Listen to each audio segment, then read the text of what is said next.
up? This is Kickin Ass with Jesse and Andy. Brought to you by American Barbell Club. If we sound a little different here, guys, it's because this is Andy's new travel rig. We got the travel rig here, guys. Yes. Andy's on tour ski, and I'm trying not to talk so close and so loud into my mic, but hopefully we sound good. Yeah, I think that mic's a little hot, but I think once Bennett gets in there and starts fucking... It takes away his magic. His little magic. Yeah. Oh, yeah. Yeah. But, yeah. Sorry, I skipped over American Barbell Club there, guys. ABC, check them out. Rate, subscribe us on iTunes. And right now we're in London, Ontario. Yep, in a place that we wrestle. Yeah, it's super cool. It's the same spot where Smash Wrestling runs, the London Music Hall. But Every Time I Die, you guys just got done about an hour ago. Yep. Moves and Listen White is playing right now. You might actually be able to hear them in the background. Yep, there's probably a little background noise, probably the first time. It's a travel rig. and I'm also very upset that I'm going to miss the fucking zombie gimmick that comes out at the end of the match. Damn it, really? Just missed it. Yeah. You went to take a piss, zombie gimmick came out. There's a zombie comes out at the end of the Motion Listen White set, and I missed him. Yeah. But you sent me a video earlier in the week of like the girls that come out with the like grinders that like shoot sparks. I got to see those. You know what's kind of like, okay, so like in the times, like it's 2018, right? Yeah, we say that a lot. And obviously, like there's a bunch of stuff going on in the press with like, like sexual abuse and stuff like that. Yeah. I'm going to say this. It is, and this isn't me calling these guys out at all. I'm having a great time on this tour. But, like, they didn't give us any, like, heads up on those dancer chicks. Yeah. So a lot of times, we'll be backstage, and those chicks will just be changing.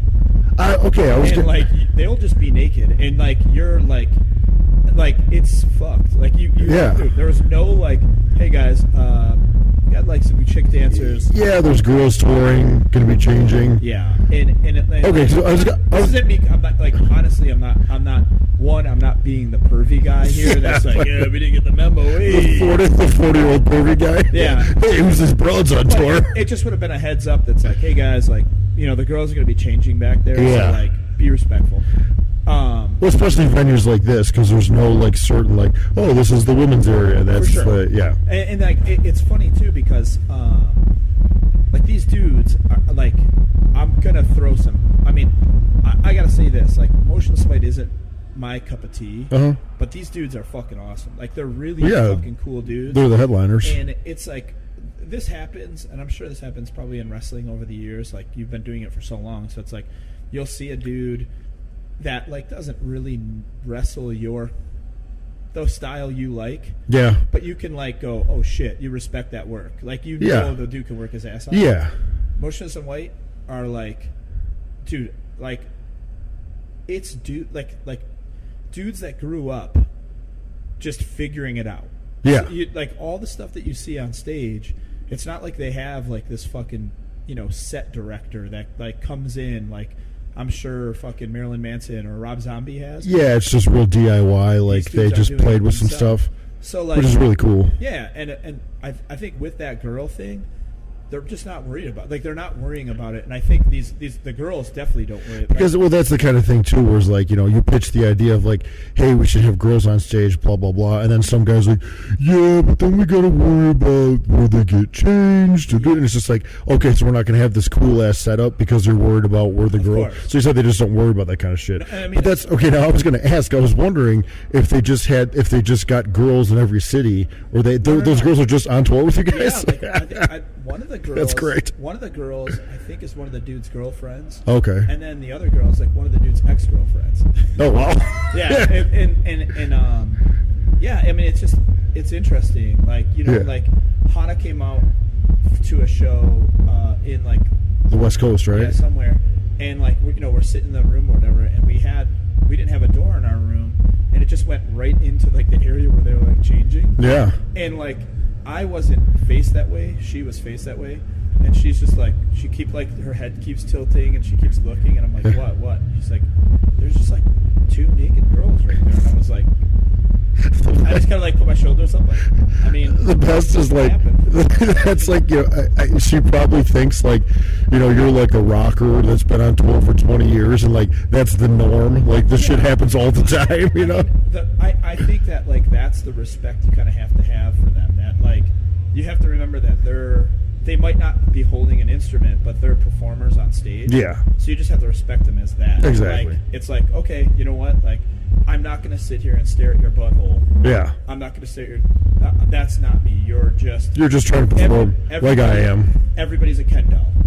You know what I mean? Like, yeah, we don't have parts. And I've always toured like that, where it's just like, if there's a girl merch, person or a girl tour manager, it's like, hey, like out here, we're all just tour dogs. Yeah. And that's that. You know what I mean? You kind of have to have respect like that. I want to go back to something you said before, because I wanted to ask you about this before, and I wondered, okay, because I can admit this, and I just want to see if you're going to be able to admit this. Yeah. But now, like, okay, I'll just say for me, like, you know, like when I watch, like, Monday Night Raw now, like, yeah, obviously, a lot of the times I watch it, it's hard not to be biased because a lot of my buddies are on there, so that's what I'm watching. But like, you know, I mean, I've known guys who I was like, oh man, that guy sucks, or like that guy's not very good, or something like that. Yeah. But then you meet him, and he's a super cool dude, and then all of a sudden you start thinking to yourself like, oh, you know, he's really not that bad. Like, he's pretty good. Dude. So like, you have to know bands like that too. But like, and then you tour with them, you're like, you know, they're pretty good actually. Like, I'll say that like about Motionless in White is like, like I said, it's not typically my cup of tea. Like, if it's on, I'm definitely not going to complain. You know what I mean? It's not like, it's not a band. There's bands out there, and I know we did an episode where we were salty. Yeah.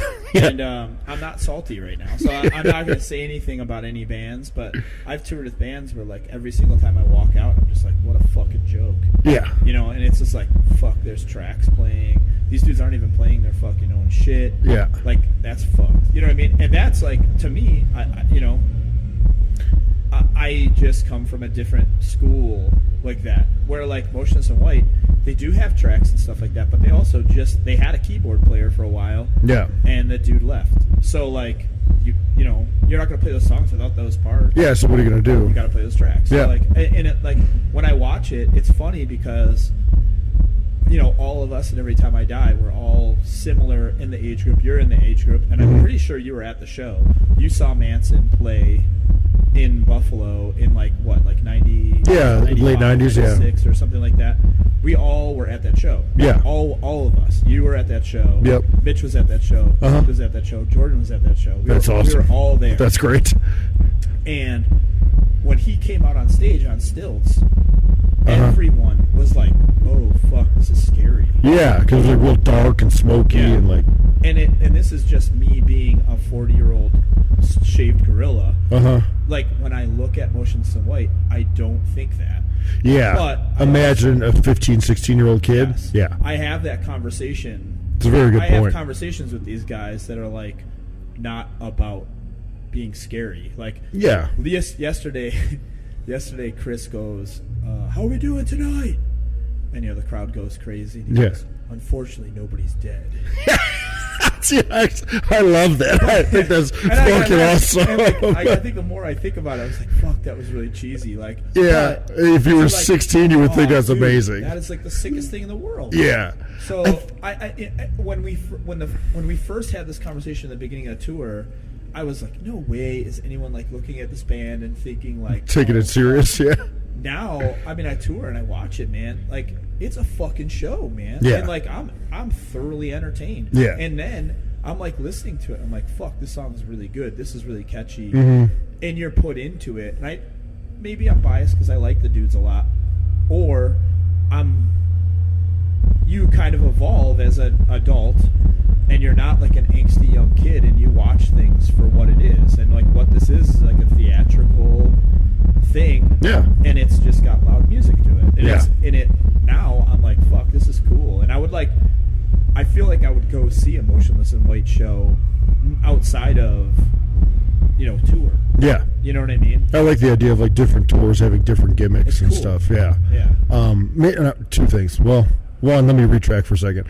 My wrestling type story like that was when Mike Bennett first came to Ring of Honor. I guess that was like during the Jim Cornette time, and I guess he like wasn't taken very well by like the other guys and stuff.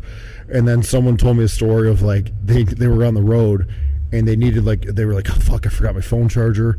And then all of a sudden Mike Bennett was like, oh hey man, I got a phone charger. And he was like, maybe it's actually not that bad. Like all of a sudden he was like a good wrestler because he lent him a phone charger. Yeah. Well, but the second thing I just thought of too was not.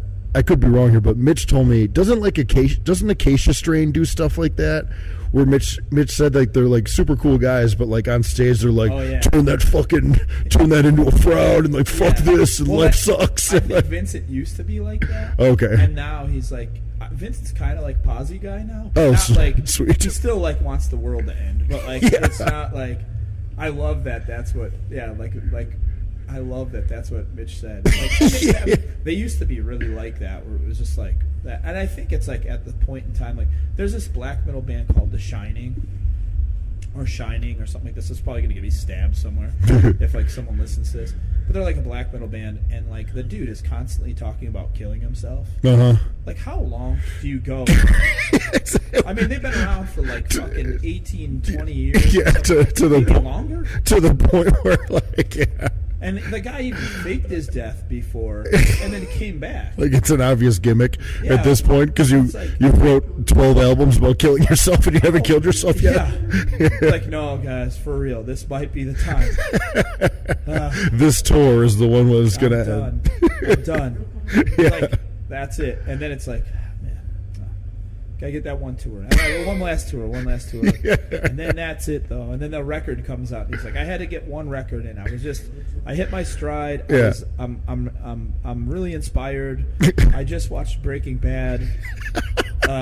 I gotta write another record. I heard there's another season coming out. I can't end it yet. Yeah, I gotta see how this ends. Tommy End, like Aleister Black, he like loves Shining. Yeah. And like I haven't had the conversation with him yet, where it's like, dude, like, have you ever thought about music's really good. Like that is the one thing that like I do like Shining, but I can't take anything the guy does seriously because it's like for 18 years you've been talking about killing yourself or whatever, how long.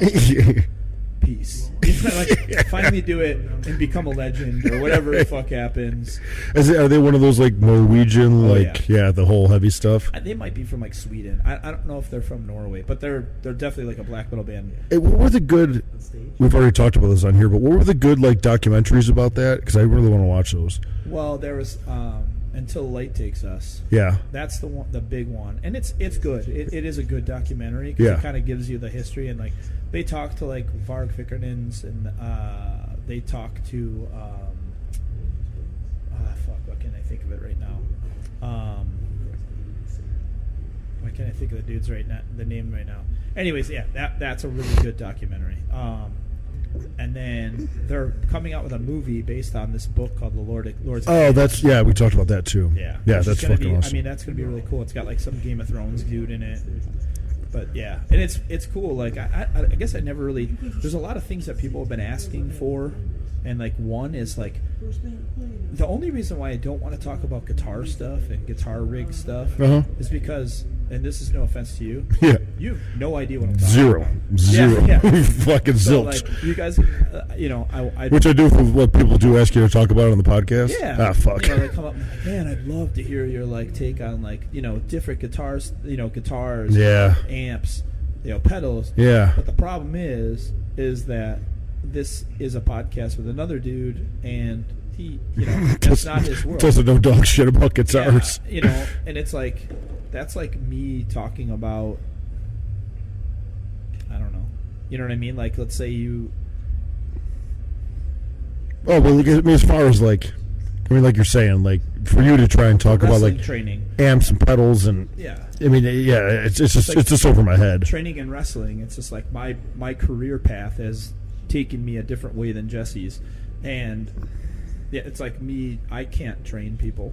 He can train people. Yeah, he can train people in body, like fitness, and he can train people in wrestling, and like, I'm learning from him. So, he tells me something, and I'm like, I've never even heard of that. Oh, like getting too carried away with that stuff. I see what you're saying. Yeah, and it's, which is cool, and like you can get analytical about like why things should happen in a match and stuff, but also like fuck you because it's like kayfabe and Yeah. you shouldn't know about that shit.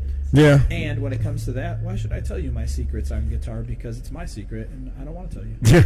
I remember I always thought that was whenever I did all that like WWE extra work towards the end, Regal was the guy in charge of everything. Yeah. And it's cool that he like admitted to us, like he even said, he's like, you talk to the guys that got like super over and that made a lot of money, like Stone Cold, Triple H, HBK, and he's like, they'll give you like tidbits. He's like, but they really don't get into it. It's because it's like they don't. Like I said, they don't want to give away their secrets. Like how because I think Regal basically admitted, like I've asked them before, like how do how do I get myself over? And like he's like they don't really get that detailed about it. Yeah, which is interesting. I feel like that's like you're dealing with a crowd of individuals who they look at wrestling in different ways. Yeah. And I mean, when I was a kid, if I told you my favorite wrestlers when I was a kid, there's 0 chance you'd be like, oh, that's weird. You know what I mean? Like,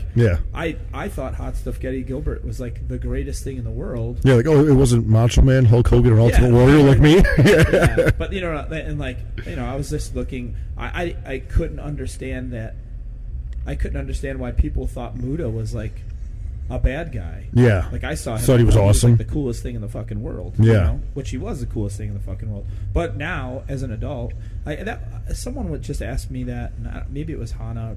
I don't know. Like someone recently asked me about like wrestling, and it's like it's hard to give you an honest opinion about wrestling because being on the inside of it, you watch it in a different way. I don't watch it like a little kid anymore. It bums me out. Like I just said before, like if I watch Raw or SmackDown now or NXT, it's like I know I'm watching it. It's hard for me to watch it as a fan. Yeah. You know what I mean? Because it's like I really just want to see my friends do good stuff. Yeah. And it actually bums me out. That's why for me it's like movies and like MMA.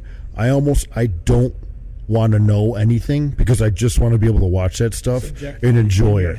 Yes. Yeah, I don't want to. I don't want to know any like. Oh, in real life, this MMA fighter is a fucking asshole to his girlfriend, or like you know what I mean, or like movies. I don't want to know like, oh, they cut that like this and da-da-da. And it's just like I just want to watch it and just enjoy it. Yeah. You know what I mean? It's like knowing all the magic tricks. Like I don't because I can't. It's impossible. I can't watch wrestling like I did when I was 10 years old. It's you know what I mean. It's like with going back to like the guitar stuff. It's like it's funny because it's kind of like.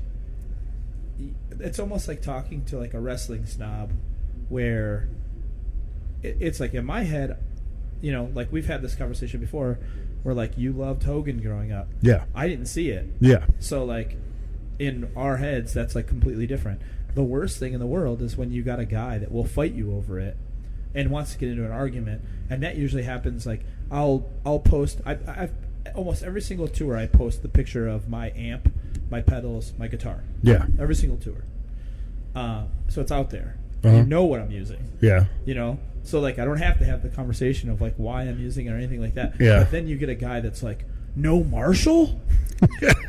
Like question mark? And it's like, yeah. And like, no, I got this. Why aren't you using it? I didn't want to. I got this amp and I like it. I'm going to use this one.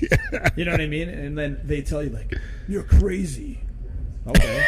Well, how about this, man? You're the one playing in your bedroom. I'm the one playing on stage. Yeah, I'm on a tour, by the way. And doing okay. But I don't want to do that. I'm not.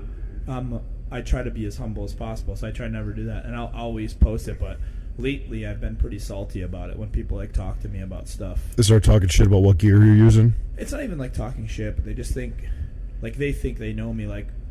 And then they post it and they'll say something and it's like that. I think they're trying to be funny or something like that. And it's like, dude, like this is what I do for a living, and this is what I'm using. You know what I mean? Like, yeah, I'm just putting it out there. Yeah, and it's like that's it. I'm not posting a picture for like there to be like this discussion, or it's like, hey, or if someone asks me like, hey, what is that? Why do you use like the Waza Craft chorus pedal over this chorus pedal? And I'm just like, it sounds like Nirvana, so yeah, I like Nirvana. I thought it was cool. I thought it sounded good. You know, it's just something like that, and it's like I don't know. mean, you can see why, you can see why they're looking for a more intricate answer For sure. But you know, Here's a big thing too: is like right here we got Puff. Puff is here. Blackwood's here. Dana Garcia, Movie critic Evan Duckett. the movie critic. Yeah. Hey, yo, what is your what's your Twitter? It's Evan X Duckett, right? Yeah. So at Evan X Duckett, if you want like a lot of movie critiques on there. He talks movies. A lot of movie talk. But he'll always talk movies. That's the best part. He sees everything.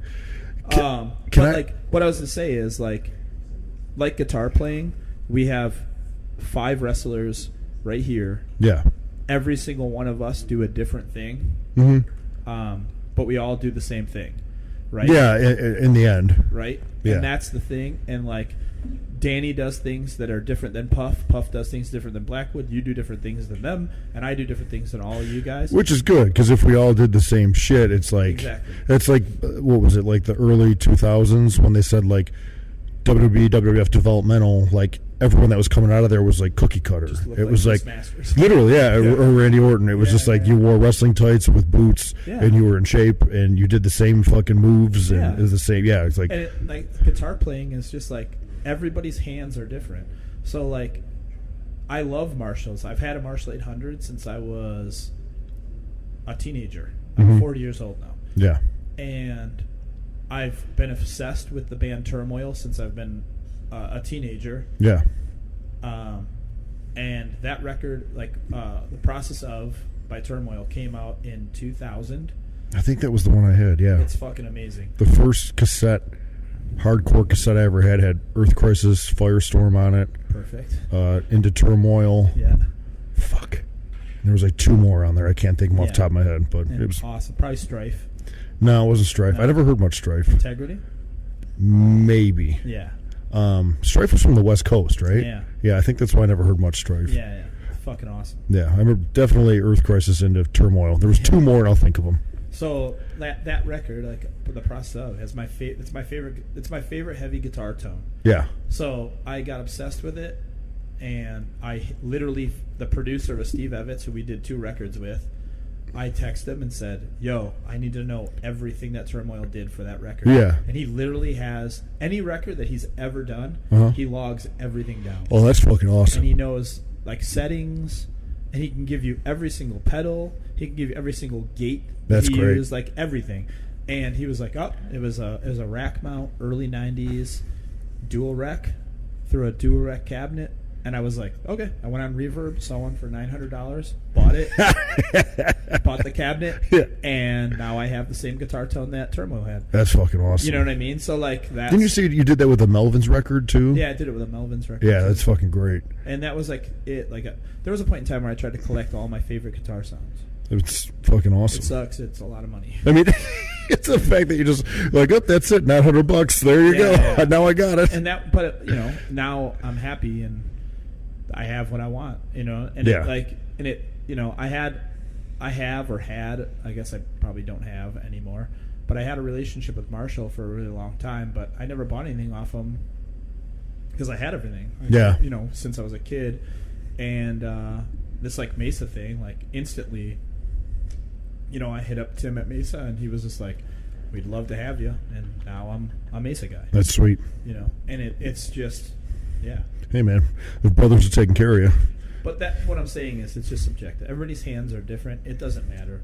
Like it really, like an amp. If you find an amp that you like, use it because your hands are going to sound different than my hands. You're going to sound different than Jordan's hands. Everybody's hands sound different. Yeah, which even like like you're saying, me not knowing shit about guitar or guitar equipment, like I can appreciate what you're saying. Like that makes sense. It's just it's a tool to trade, and people use tools different. Yeah, that's it.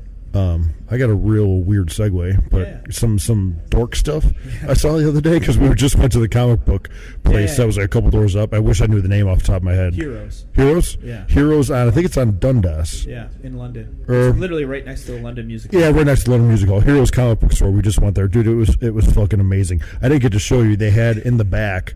Like I have a big Predator poster in the living room. They had a huge Predator 2 one.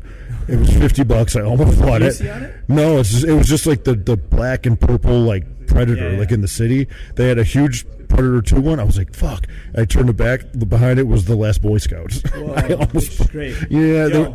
And then behind that was Hard Target with Van Damme. Straight up. I was like, shit, man, this is tough. I think that should be the next movie one. Last Boy Scout? I'm in. Tony Scott. I'm sold. It's a fucking awesome movie. I've seen it a lot, and I'll watch it again right now. The dork stuff I was going to get into was so I went down this like weird, what do they call that, like a rabbit hole or wormhole on YouTube, and I clicked on like 10 things you didn't know about the movie The Crow. Yeah. So like the one was fucking okay. There was supposed to, I don't know, did you read the comics at all? I didn't. No, I didn't either. Okay, well in the comics there was a character called the Bone Soldier. And he was supposed to be in the movie, and they show a picture of him. He looks fucking awesome. Really? And he was supposed to be played by old school brother from The Hills Have Eyes. You know what I'm talking Michael Berryman, yeah. Yeah, the super weird looking dude. Yeah.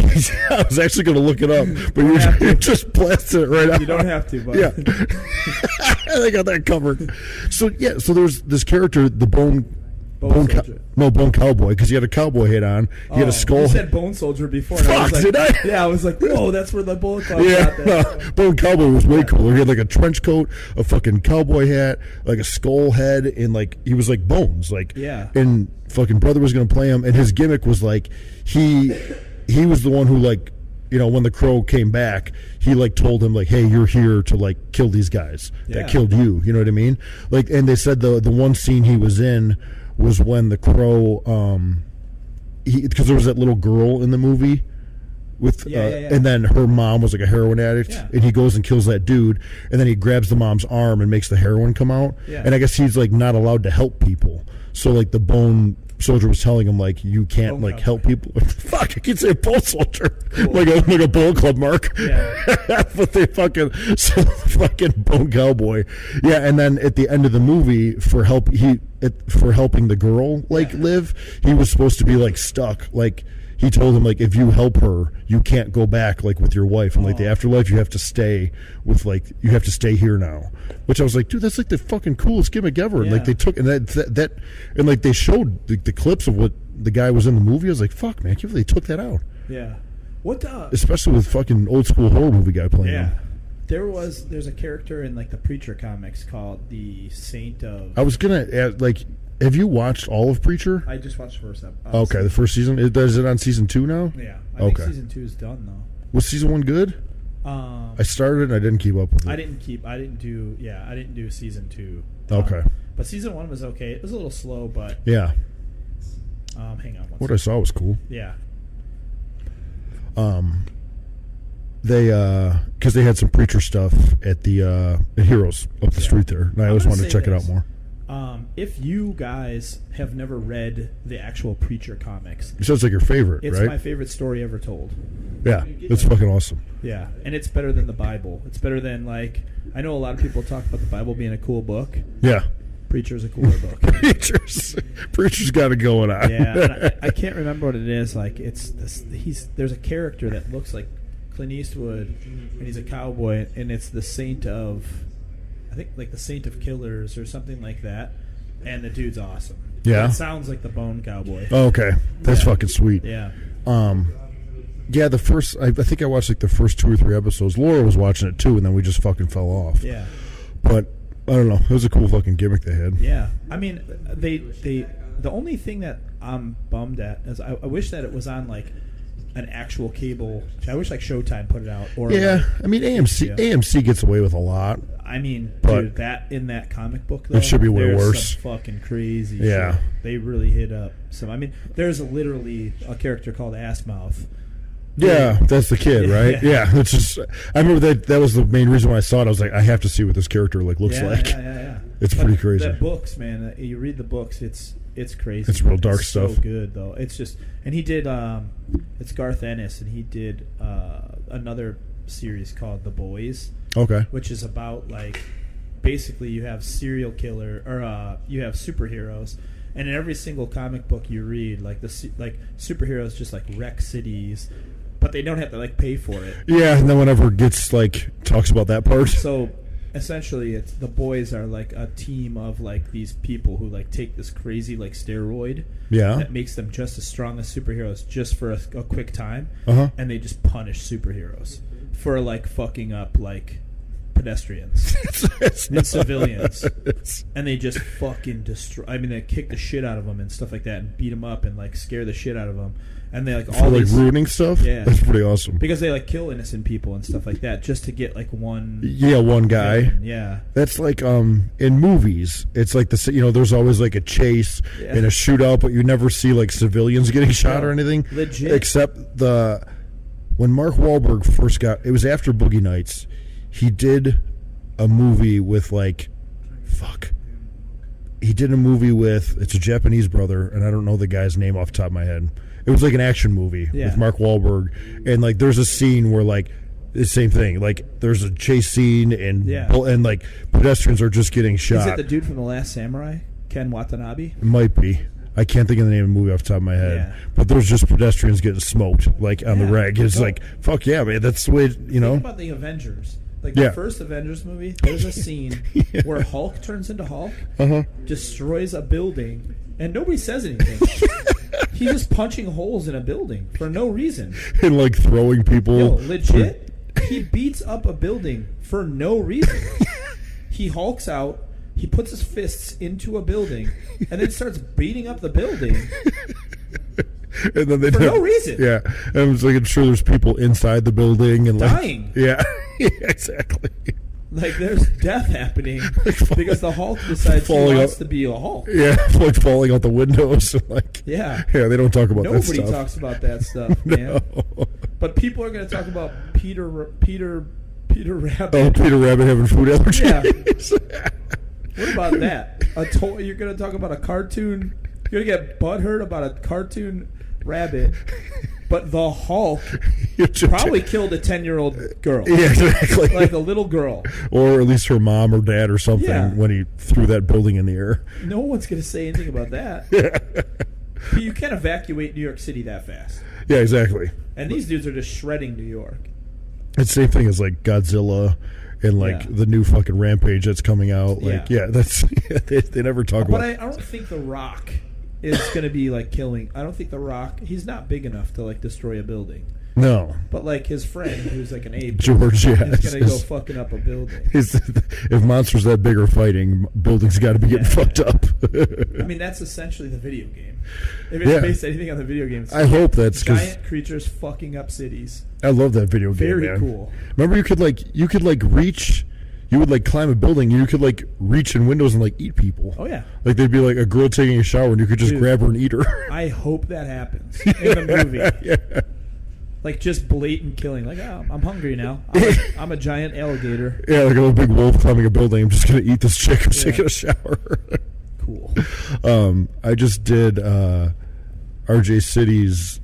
Oh yeah, the underwear coffee show. But on the coffee show, he says that you're full of shit, and that the dark roast coffee does have a lighter caffeine content because like the beans are roasted more, so the caffeine comes out or something. He was real serious about it. I don't think so. Sorry, RJ. We can fight over it if you want. Yes. But also, I don't think blonde roast is like that either. I think that's a misconception too. What do you mean? Like I don't like there's. I thought blonde roast is supposed to be like stronger. Yeah, I don't think it is. No.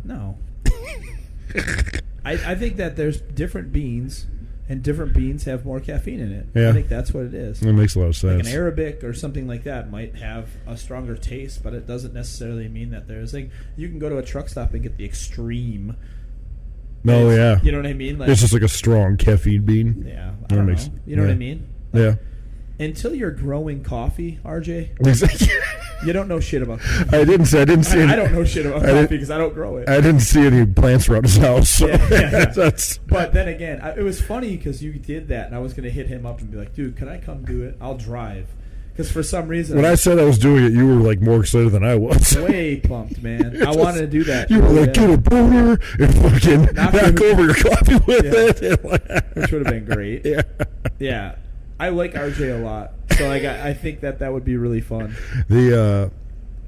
I would say like 80%.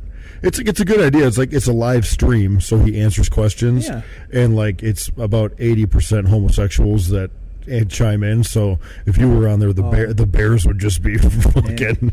It'd be over. I would show up in like a gimp outfit, like just ready to rock. Ball in mouth. Yeah.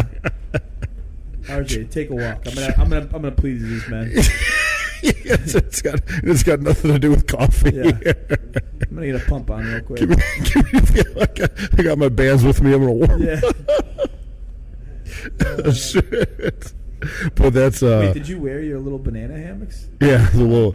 Actually, you did it with your wife, so. Yeah, and like it was like, I mean, it was real quick because we did like an Impact house show, and then like fell asleep at RJ's place at like 2 or 3 in the morning, and then we filmed that at like 8 or 9 before we left. Yeah. I just like literally woke up and like we were on camera within like 5-10 minutes.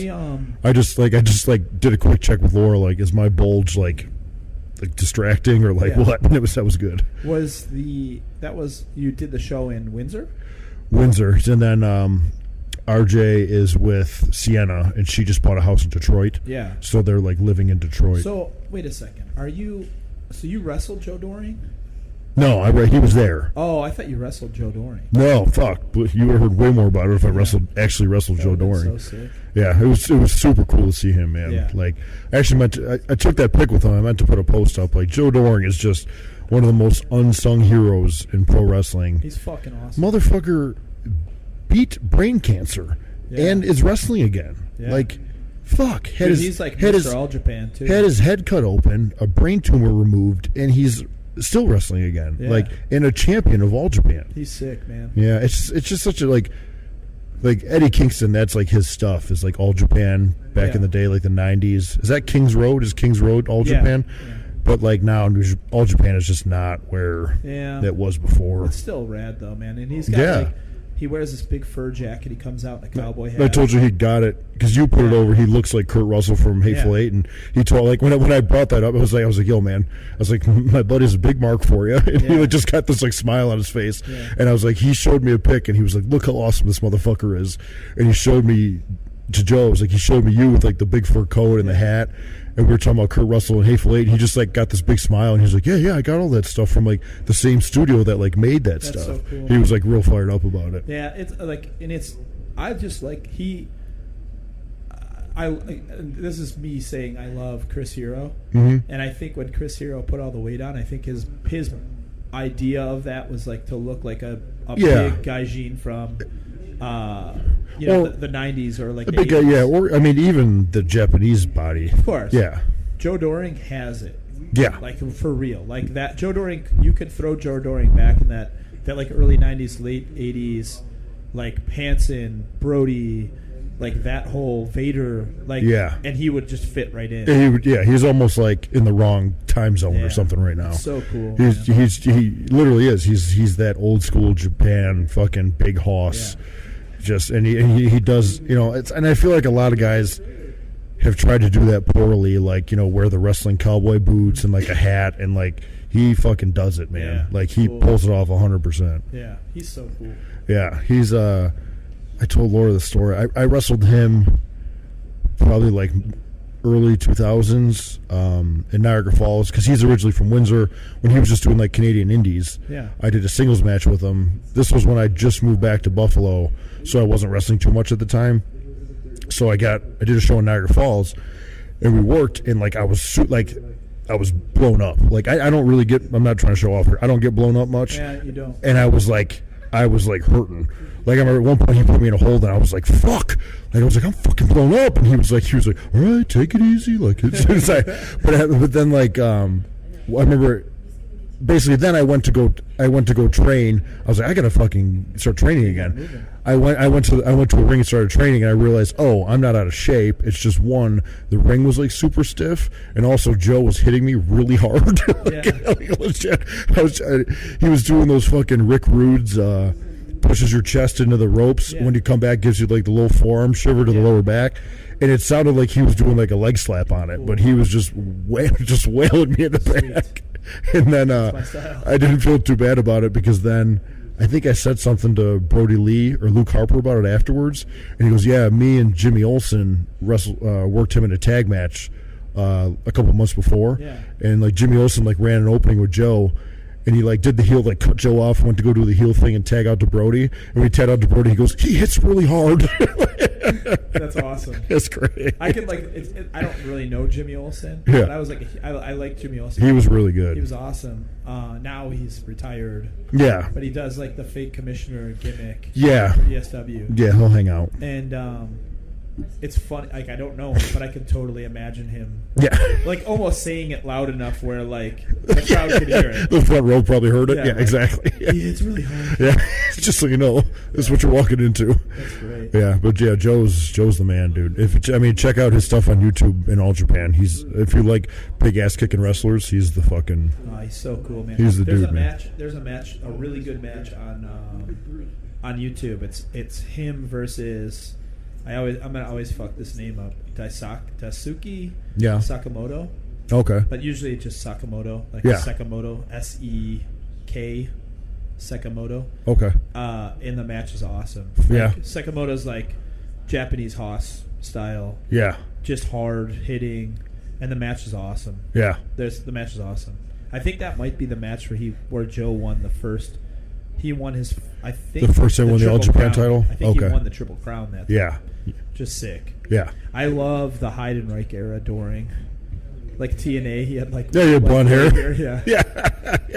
I'm glad he like found his like niche. That's so cool, man. Yeah. Like it's cool to see. It would be awesome to see him get like a run in the States. Like I know. Come do some shit in the States or Canada. Smash. I marked out too because he worked Moose at the Impact House show, and he did the fucking slow like jog. Yeah. You know what I mean? Like fucking move, because he had the big ass like fur coat on and the big cowboy hat. He did like a real just like the little slow jog down the ramp, then a slow jog around the ring. Yeah. It's awesome. Awesome. He gets in, he hits the ropes. He did hit the ropes. I know his whole shit. He hit the ropes with the jacket and the hat on. He also had I don't know why I didn't put it together till like the end of the night, but like I kept seeing this like it didn't look like a guitar case, but like it looked like a smaller case. Yeah.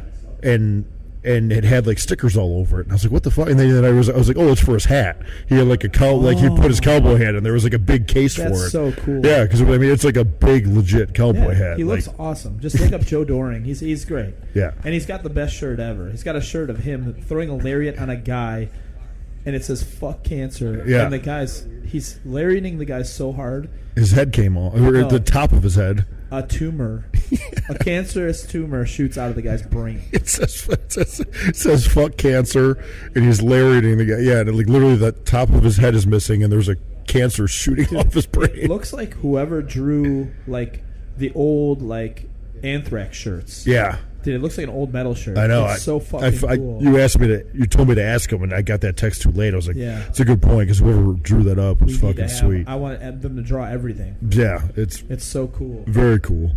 I just fucking thought about something else about Joe Doring too. I don't know. We could talk Joe for a while here. He's the man. He's great. Yeah. Oh, that was he. He did come down to him and God damn it, John Bolin. Yeah. Him and Bolin came down to some tapings in Orlando, and like they had like their business casual on, like some slacks and like a button-up shirt, and like fucking the one dude, good brother Tony or Anthony, who's doing the Demon Bunny stuff. He does the merch at Impact. He's like a real Nashville like Southern guy. Yeah. He's like, who are the brothers who look like they're extras from the original Die Hard movie? Yes, they looked awesome. Yeah, with like their little like styrofoam cups of coffee and like. It was so I like that. I like that vibe of having like business cash. Yeah, biz cash. Yeah. So it's like you're kind of dressed up, but like as of this wasn't before I left. I now have a date for. I'm getting shoulder surgery on April 17th. 17th, right? So I'm gonna be, I'm gonna be in a cast or not cast, but I'll be in a sling for 1 month. Yep. I want because that was the thing. It broke my heart that I had to like cancel shows. Like it really hurt me that I had to like tell Seb like I can't wrestle for Smash.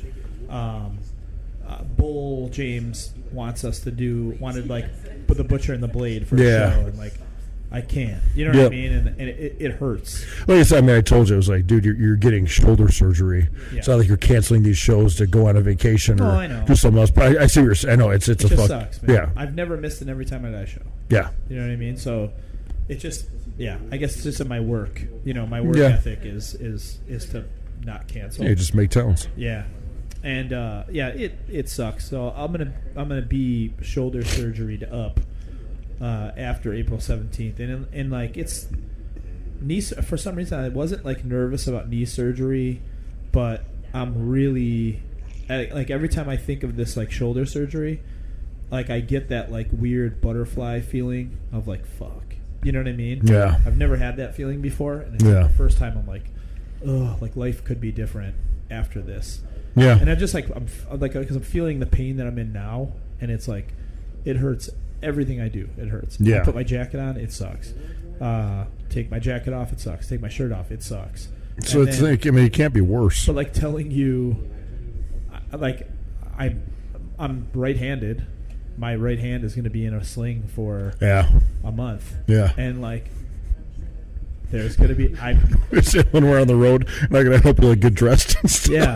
Yeah. So I'm like trying to think of like cool ways to like do stuff where we can like me and I can still do cool stuff and still do like Butchered and the Blade stuff. And, I don't know. This is where you and like business cash with like a That's what I'm sling saying. would be awesome. Yeah. That's a good look. Like business cash, but I want to start throwing magnesium tabs, like magnesium sheets at out of people. the sling. Yeah, like hold it in my one hand and then like throw it and throw fire in people's faces. That would be like that'd be such good heel stuff. Like being in like biz cash and like you keep like interfering in the match. Finally, dude hops out of the ring and you kind of start doing like the heel powder thing. Like, whoa, hey man, my arms in a sling. But then you throw fire at their face. Yeah.